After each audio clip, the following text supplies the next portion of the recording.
우리에게 주시는 하나님의 말씀은 시편 56편 1절부터 13절까지 말씀입니다. 하나님이여, 내게 은혜를 베푸소서. 사람이 나를 삼키려고 종일 치며 압제하나이다. 내 원수가 종일 나를 삼키려 하며 나를 교만하게 치는 자들이 많사오니 내가 두려워하는 날에는 내가 주를 의지하리이다. 내가 하나님을 의지하고 그 말씀을 찬송하올지라. 내가 하나님을 의지하였은즉 두려워하지 아니하리니 혈육을 가진 사람이 내게 어찌하리이까. 그들이 종일 내 말을 곡해하며 나를 치는 그들의 모든 생각은 사악이라.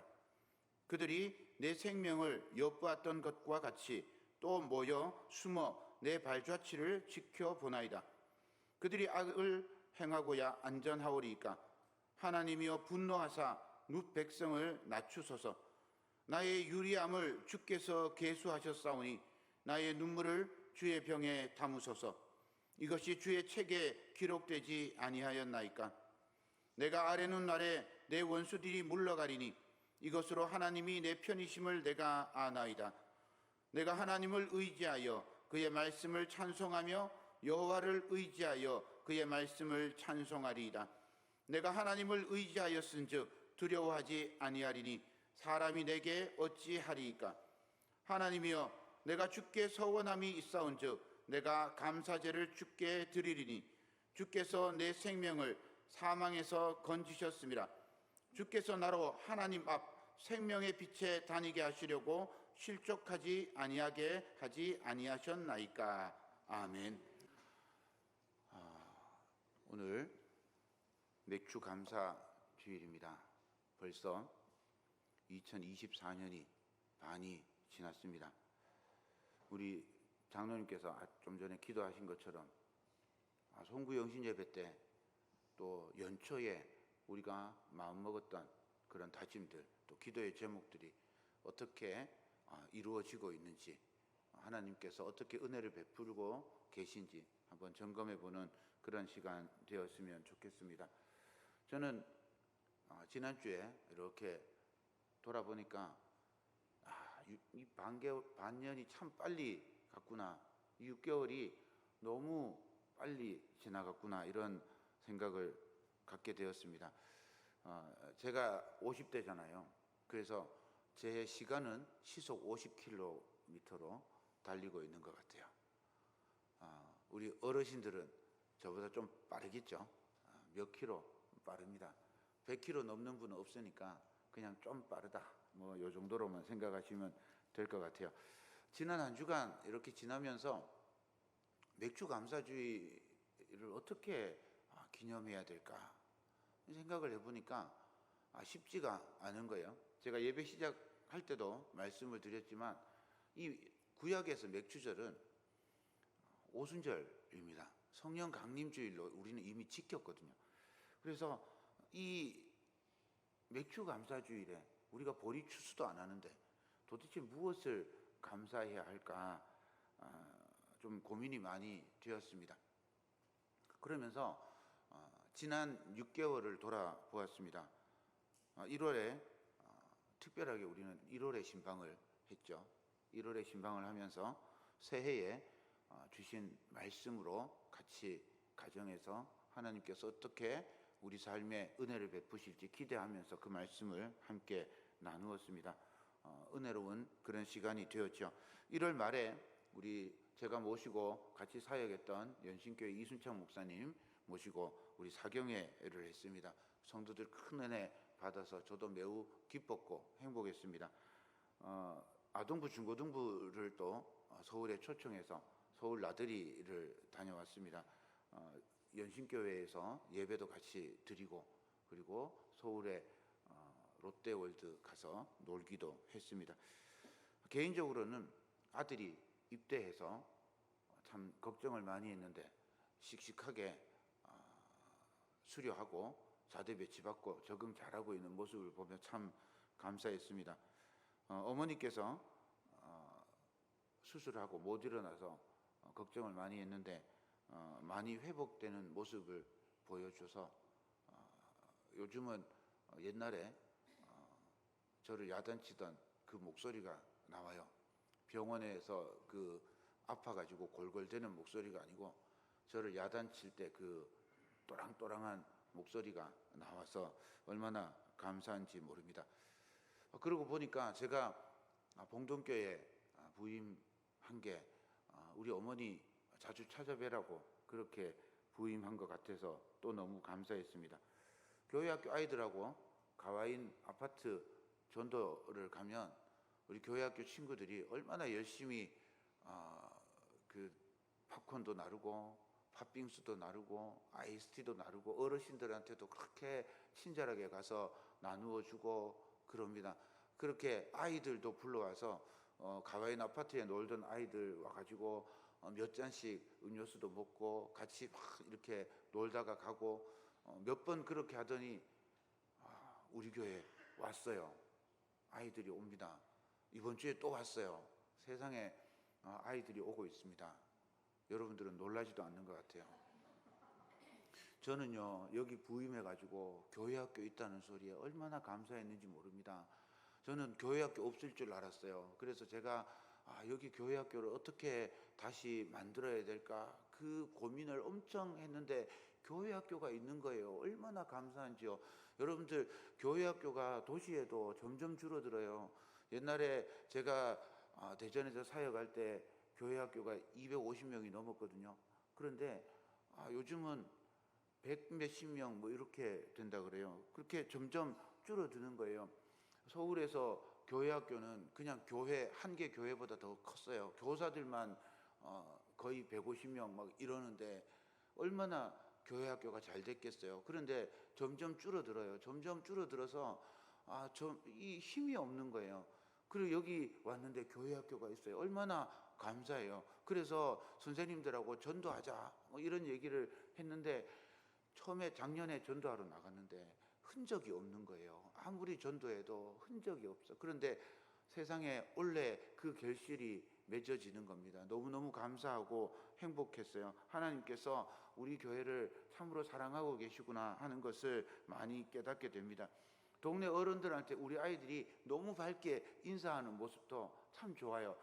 요즘 애들이 어른들 보면요 거의 소 닭이잖아요. 그냥 쳐다를 안 보거든요. 그냥 다른 나라 사람 같이 생각해요. 아무 관계 없는 그런 사람 같이 생각하는데 아이들이 인사도 하고요, 아이스티도 나누어 드리고요, 너무너무 좋습니다. 이 지난 시간들을 돌아보니 감사한 일들이 참 많은 것 같아요. 그런데 이 감사가요, 감사는 마치 안개 같아요. 무슨 말인가 하면요, 슬픔이나 아픔이나 고통은요 굉장히 실제적이에요. 가만히 있어도 아픔이 막 우리에게 몰려와요. 가만히 있어도 슬픔이 우리를 막 감염시켜요. 그런데 감사는요 찾아내고 붙잡지 않으면 그냥 사라집니다. 여러분들 한번 가만히 생각해 보세요. 여러분들 지금 숨 쉬고 있는 것 자체가 감사잖아요. 여러분들 지금 교회 나와서 목소리 높여서 찬양하는 것 자체가 감사해요. 어제 아버지랑 통화하는데요, 아버지가 저한테 그런 얘기를 하시는 거예요. 제가 아버지가 하나님 앞에 너무 잘못했다.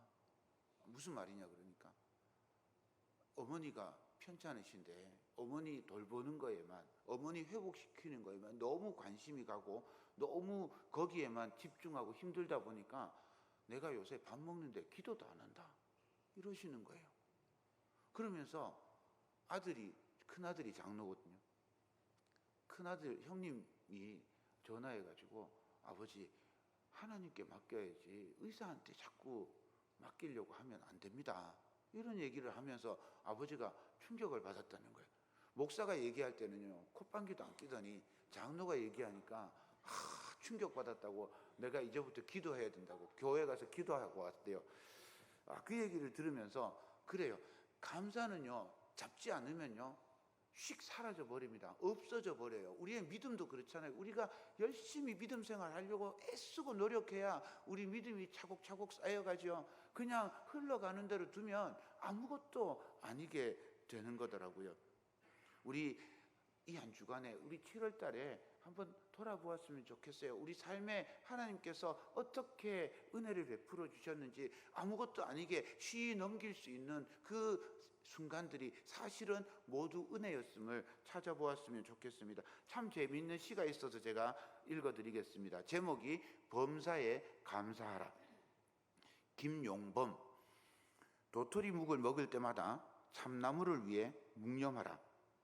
도토리 몇 알을 떨어뜨리기 위해 가혹하게 참나무를 두들겨 팬 치사한 인간들을 용서하라고 마음으로부터 진실로 회개하며 젓가락을 들어라. 그대로 놔두면 제 스스로 떨어질 도토리를 그냥 두지 못하고 한마나 돌덩이로 마구 두들겨 패는 매정한 인간들아, 묵묵히 고통을 참으며 두들겨 패는 만큼 날 도토리를 떨구어주는 참나무를 기억하라.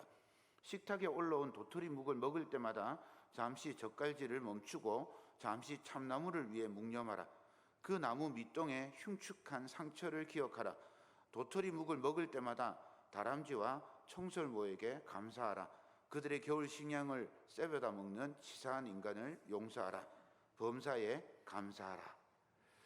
제가 이 시를 읽으면서 한참 웃으면서 또 한편으로 생각해 보니 그럽니다. 우리는 아무 그냥 생각 없이 도토리 묵 그냥 먹는데, 사실 알고 보면 이 도토리 묵 하나 만들기 위해서 참 많은 사람들이 애쓰고 수고했고요. 또 한편으로 자연이 손해를 많이 보고 그걸 참고 있는 겁니다. 그래서 우리가 도토리 묵을 먹는 거죠.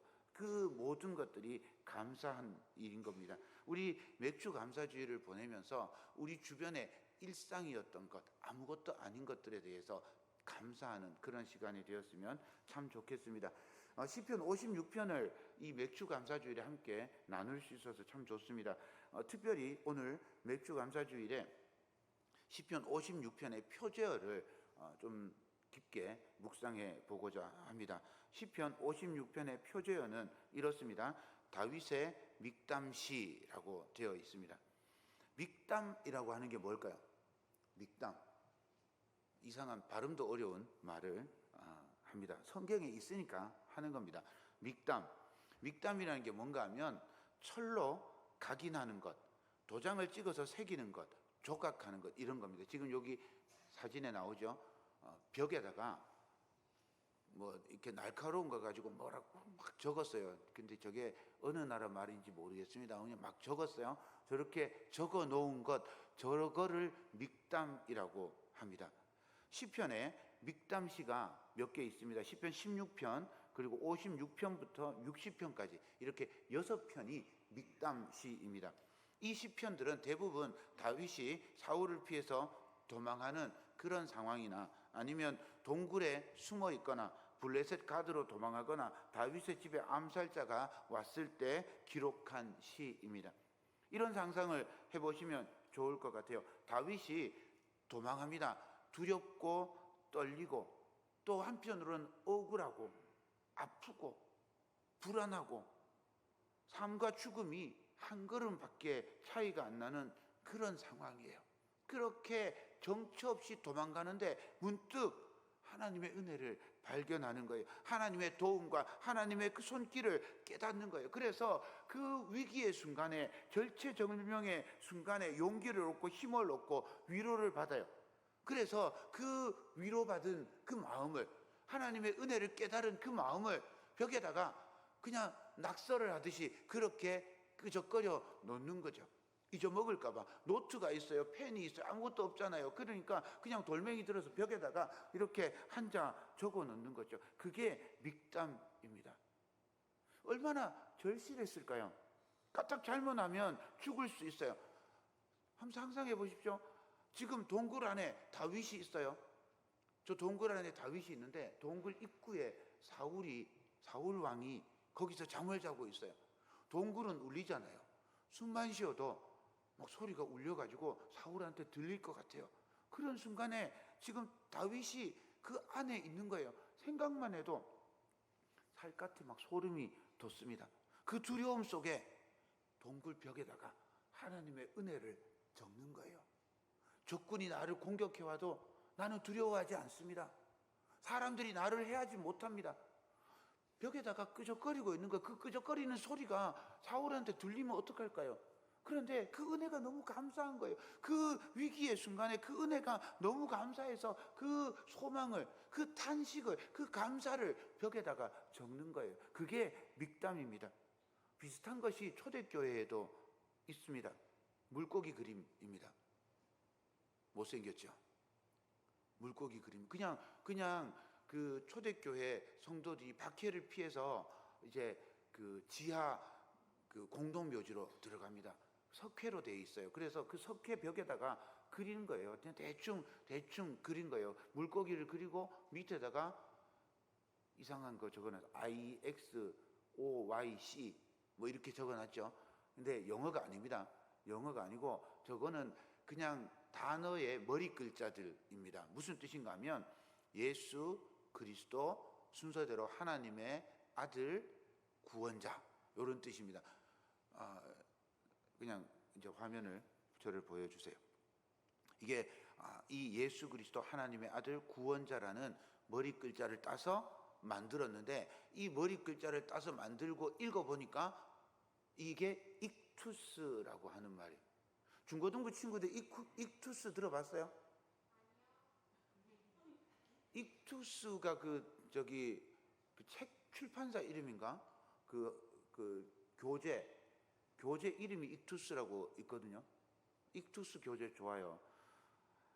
무슨 뜻인가 하면 익투스가 물고기라는 뜻이에요. 그래서 우리는 차에다가 물고기 그림 그려놓고 목걸이 뭐 여기 뿌러치 물고기 그림 이렇게 그냥 달고 다닙니다. 그냥 달고 다니죠. 그런데 초대교회 사람들은 이게 믿음의 고백이에요. 이거 잘못하면 죽을 수도 있는 거죠. 이제 어떤 사람이 예를 들면 이런 거죠. 임순옥 권사님을 만났어요. 그런데 임순옥 권사님이 교회 다니는 사람인지 몰라요. 처음 만났어. 그래서 이제 대화를 하는 거예요. 대화를 하다가 땅바닥에다가 이렇게 물고기 그림을 한번 그립니다. 그러면 예수 안 믿는 사람은 그냥 발로 낙서했는가 보다 이렇게 생각하잖아요. 그런데 예수 믿는 사람은 어떻게 해요? 예수 믿는 사람이구나. 예수 믿는 걸 드러내면 죽는데 발로 물고기 그림을 그리는 거예요. 예수님이 하나님의 아들이고 우리의 구원자구나, 이걸 고백하는 거예요. 그걸 본 임순옥 권사님 마음이 어떻겠어요?